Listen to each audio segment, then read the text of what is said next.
Hi, my name is Cristina Novalmorsi, and this is The Origins, the segment in which I talk about different mythological creatures and legends from around the world and their beginnings. Today I will be talking about vampires. Stories of blood-sucking creatures have been around since ancient Greece, but the modern vampire as we know it today came from medieval Eastern Europe.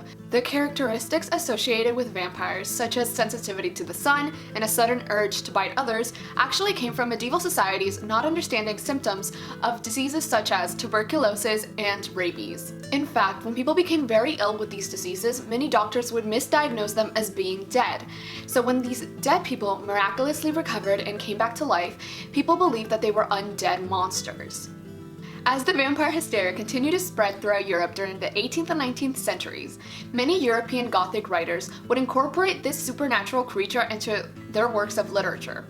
The most influential of those works is John Strack's Vampire and Bram Stoker's Dracula, which popularized the different powers vampires had in works of fiction.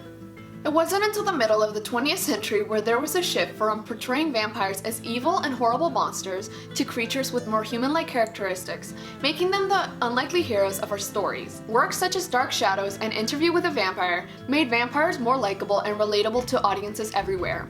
This helped the vampire craze and entertainment live on into the late 90s and the 2000s, when stories about vampires took a more romantic theme. Audiences everywhere became invested in Buffy star-crossed relationships and Bella and Edward's unlikely love story. This opened a new chapter as to how vampires were seen all over the world. To this day, there are still thousands of stories about vampires everywhere. It seems like this iconic monster is here to stay.